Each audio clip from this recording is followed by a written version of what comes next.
last pod. Hope you are enjoying good health at your home. Here I am with a new subject, mathematics.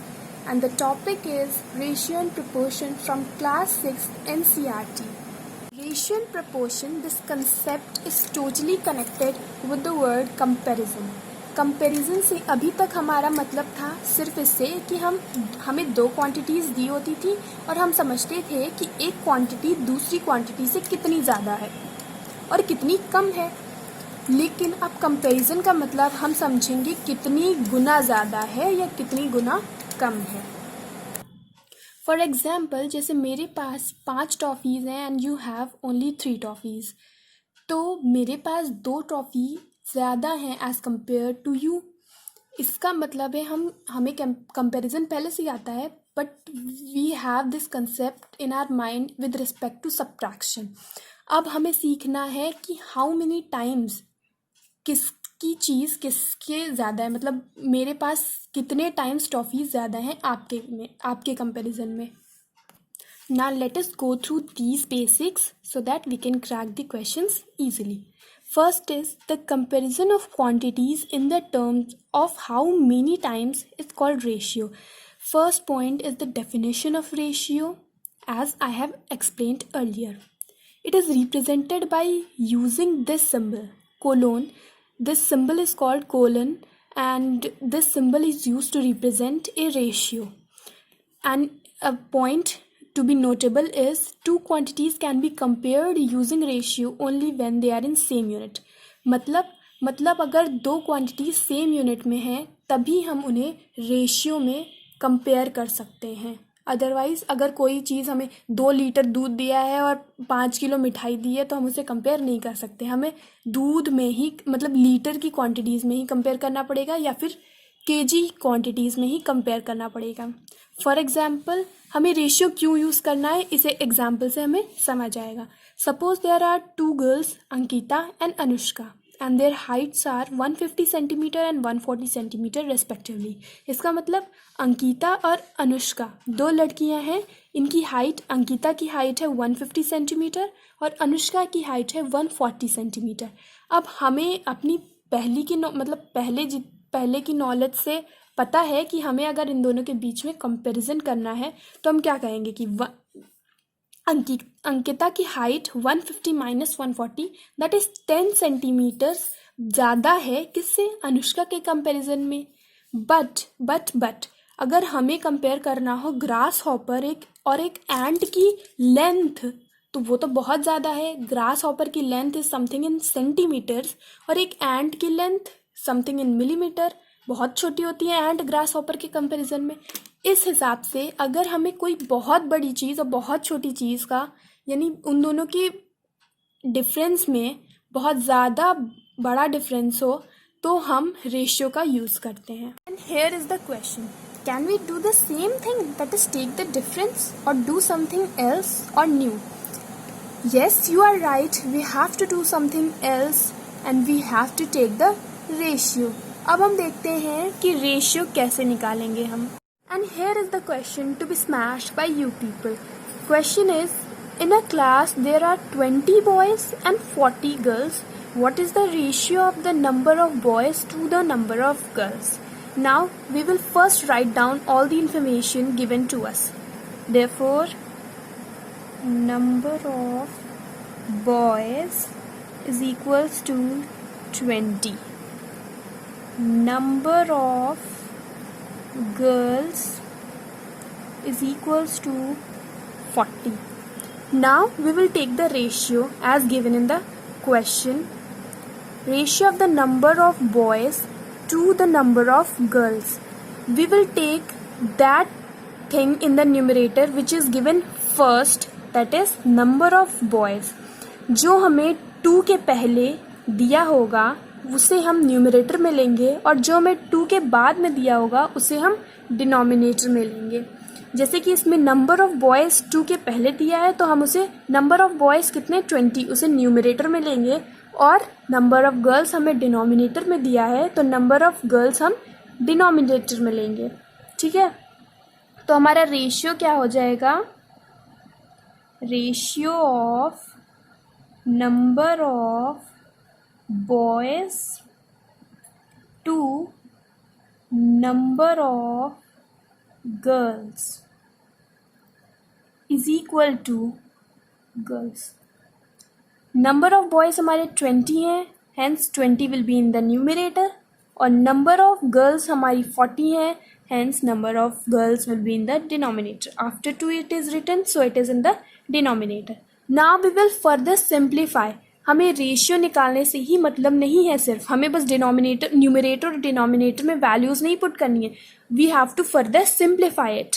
क्या करेंगे हमें इसे simplify करना है. तो हम देखते हैं, तो सिंप्लीफिकेशन के लिए एक ट्रिक है. अगर न्यूमरेटर और डिनोमिनेटर में 0 0 हो, मतलब न्यूमरेटर में 20 के पास भी एक 0 है और डिनोमिनेटर में 40 के पास एक 0 है, तो क्या होगा, 0 0 कैंसिल हो जाएंगे. हमें क्या मिलेगा, 2/4. और हम देख सकते हैं कि 2 1s are 2 and 2 2s are 4, hence 2 1s are 2 and 2 2s are 4. हम काटते कैसे हैं, इसे सिंप्लीफाई कैसे करते हैं, हम देखते हैं कि इन दोनों का कोई कॉमन फैक्टर हमें मिल रहा है. तो इस केस में 2 और 4 का कॉमन फैक्टर क्या है, 2 है. तो हम 2 से दोनों को डिवाइड कर देते हैं, यानी 2 1s are 2 और 2 2s are 4. इस तरह से हमें जो सिंप्लीफाइड फॉर्म मिलती है वो है 1/2. इसका मतलब है रेशियो जो हो गया, हमने सीखा था कि रेशियो को कैसे डिनोट करते हैं, कोलन साइन लगा के. तो रेशियो जो हो जाएगा वो होगा 1:2. इसका मतलब क्या है, ये सिंबलाइज क्या करता है, ये सिंबलाइज करता है कि जो नंबर ऑफ बॉयज़ हैं वो आधे हैं as compared to number of girls. इस इंफॉर्मेशन से, इस जो रेशियो है, इससे हमें यह इंफॉर्मेशन मिली कि जो number of boys upon number of girls is equal to 1/2. इसका मतलब ये है कि नंबर ऑफ गर्ल्स वो ट्वाइस हैं किसके, नंबर ऑफ बॉयज़ के. यानी number of girls are twice the number of boys, 2 गुना है नंबर ऑफ बॉयज़ के. यहाँ पे 2 है नीचे नंबर ऑफ गर्ल्स के सामने और नंबर ऑफ बॉयज़ के सामने 1 है. इसका मतलब है कि नंबर ऑफ गर्ल्स जो हैं वो ट्वाइस हैं, 2 गुना है किसके, नंबर ऑफ बॉयज़ के. And here is the next question on your screen. The question says Ravi walks 6 km in an hour while Roshan walks 4 km in an hour. What is the ratio of the distance covered by Ravi to the distance covered by? अब इस question में ध्यान देने वाली बात यह है कि रवि 6 किलोमीटर जो है वो एक घंटे में चल रहा है और रोशन भी एक ही घंटे में 4 किलोमीटर चल रहा है. यानी यहाँ पे किसी भी चीज़ का कन्वर्जन हमें नहीं करना पड़ेगा. अगर हमें दिया होता कि रवि 6 किलोमीटर चल रहा है आधे घंटे में और रोशन चल रहा है 4 किलोमीटर 1 घंटे में, तो हमें कन्वर्जन करना पड़ता. 1 घंटे के लिए जो रवि और रोशन चल रहे हैं, डिस्टेंस कवर कर रहे हैं, 1 घंटे के लिए हमें निकालना पड़ता, तब हम कंपेयर कर पाते रेशियो में. लेकिन अब हमें समय जो है 1 घंटा दिया गया है, दोनों में सेम, इसलिए हम कंपैरिजन कर सकते हैं. तो देखते हैं कि ये क्वेश्चन सॉल्व कैसे होगा. हमें दिया है कि रेशियो निकालना है distance covered by Ravi to the distance covered by Roshan. 2 के पहले डिस्टेंस कवर्ड बाय रवि आया है, इसका मतलब हमें जो रेशियो निकालना है उसमें डिस्टेंस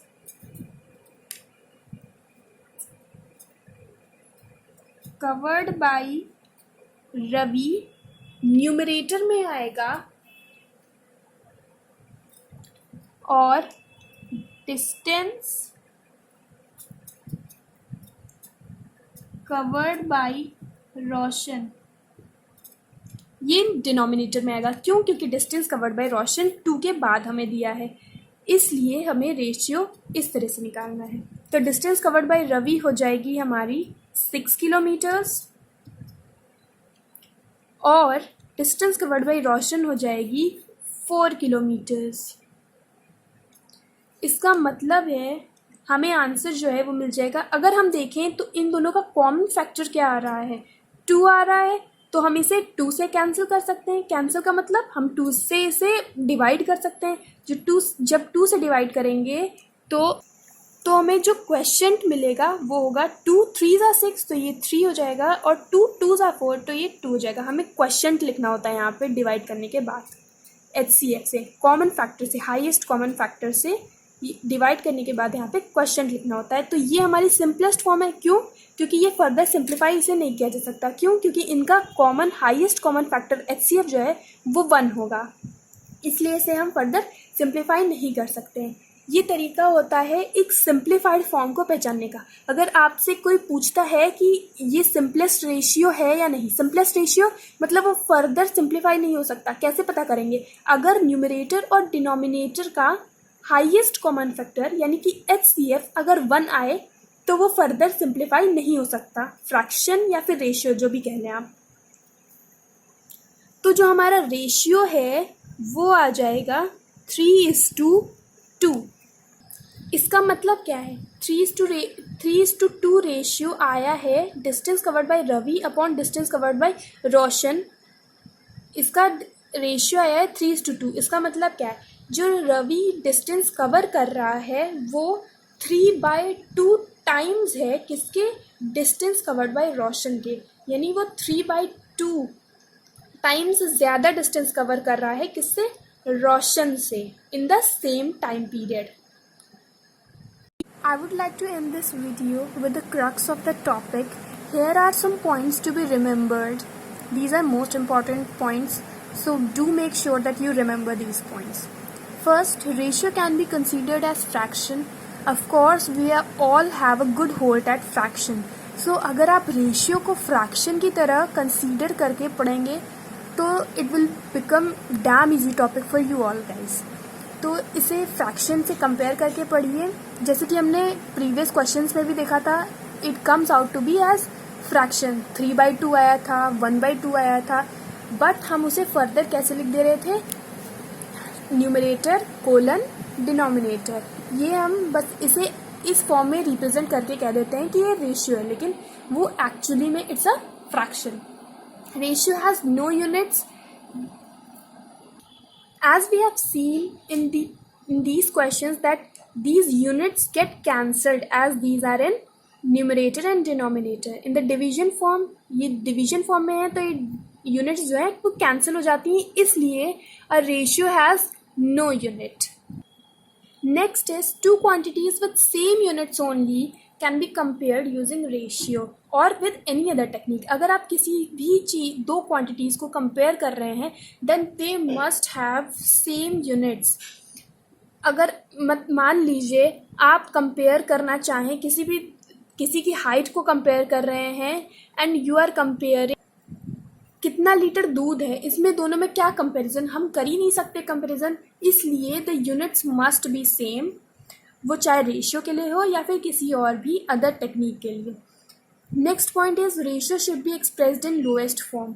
अच्छा, रेशियो जो भी हमारा आता है न्यूमरेटर अपॉन डिनोमिनेटर, उसे हमें फर्दर सिंप्लीफाई करना इज मस्ट, क्योंकि उसे ही आंसर मानते हैं हम।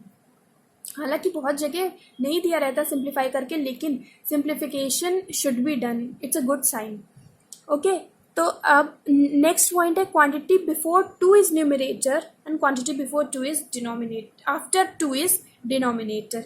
ये तो रेशियो का बेसिक पॉइंट है। अगर जो रेशियो ऑफ 2 क्वांटिटीज दिया है तो 2 के पहले जो क्वांटिटी है उसे हम न्यूमरेटर में लेते हैं और 2 के बाद में जो क्वांटिटी है उसे हम डिनोमिनेटर में लेते हैं। इसलिए जो वर्ड 2 है इसकी बहुत इम्पोर्टेंस है। Now here are some homework questions. अगर आप इनका आंसर्स निकालते हैं, आंसर निकालिए इनका और हमें कमेंट बॉक्स में ज़रूर कमेंट करके बताइएगा कि इसका आंसर क्या है।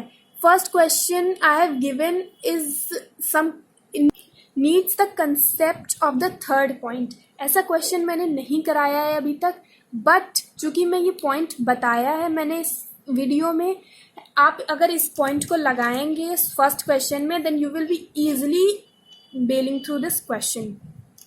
सो आप इनका आंसर ज़रूर कमेंट करके बताइएगा। In the next video I will be doing these questions and further continuing the same topic. So thanks to all for this video.